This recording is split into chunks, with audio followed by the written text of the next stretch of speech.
আসসালামু আলাইকুম everyone, welcome to my channel enjoy life. আশা করি আপনারা সবাই অনেক ভালো আছেন। আলহামদুলিল্লাহ, আল্লাহর রহমতে আমি অনেক ভালো আছি। আমাদের মধ্যে অনেকেই আছে যে মিষ্টি কুমড়া খেতে চায় না, বাট এভাবে রান্না করলে অবশ্যই যে কেউ এই মিষ্টি কুমড়া খেতে পছন্দ করবে। আমার ভিডিওটি ভালো লাগলে অবশ্যই লাইক, কমেন্ট, শেয়ার করবেন। চলুন তবে কথা না বাড়িয়ে রান্নাটা স্টার্ট করি। ফার্স্টে আমি চুলায় একটা প্যান বসিয়ে দিয়েছি এবং একসঙ্গেই মাছ এবং পেঁয়াজ রসুন কুচি ফ্রাই করে নিচ্ছি। পেঁয়াজ রসুনটা অনেকটা ফ্রাই করা হয়ে গেছে, এখন আমি এটাকে তুলে নেব।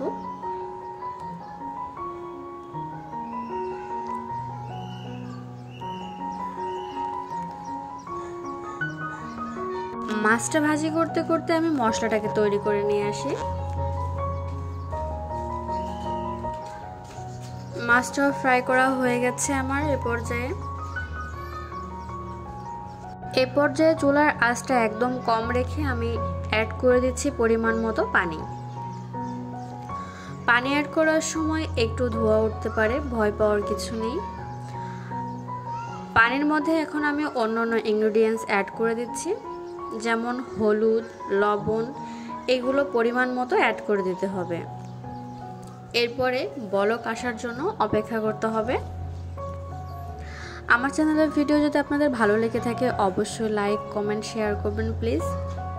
পানিতে যখনই বলক চলে আসবে তখনই আপনারা মিষ্টি কুমড়া স্লাইসগুলো অ্যাড করে দেবেন।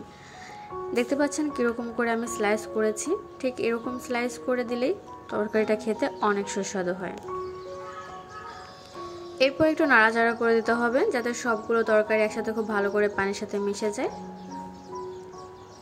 এরপরে ঢাকনা দিয়ে ঢেকে দিতে হবে। পেঁয়াজ রসুনের যে বেরেস্তাটা আমি করে রেখেছিলাম সেটার সঙ্গে জিরা অ্যাড করে আমি মশলা তৈরি করে নিয়েছি। কিছুক্ষণ পর ঢাকনা উঠিয়ে দেখলাম পানিটা অনেক শুকিয়ে এসেছে এবং মিষ্টি কুমড়াটাও সিদ্ধ হয়ে গেছে প্রায়। আর একটু ভালো করে নাড়াচাড়া করে দিলাম। দেখতে পাচ্ছেন এ পর্যায়ে পানিটা একদম শুকিয়ে এসেছে। একটু ভালো করে নাড়াচাড়া করলে কুমড়োগুলো একটু একটু করে ভেঙে যাবে আর তরকারিটা অনেকটা ঘন হয়ে যাবে। আর এ পর্যায়ে এসে আমি কিছুটা পরিমাণে পানি অ্যাড করে দিচ্ছি। যতটা পরিমাণে তরকারি আমি রাখতে চাই ঠিক ততটা পরিমাণে পানি আমি অ্যাড করে দিচ্ছি। এরপরে একদম হাই হিটে জাল করতে হবে। দেখতে পাচ্ছেন একদম বলক চলে এসেছে খুব ভালোভাবে। আমার তৈরি করে রাখা মশলাটাকে আমি এবার অ্যাড করে দিলাম। এরপরে মশলাটাকে খুব ভালো করে মিক্স করে দিতে হবে।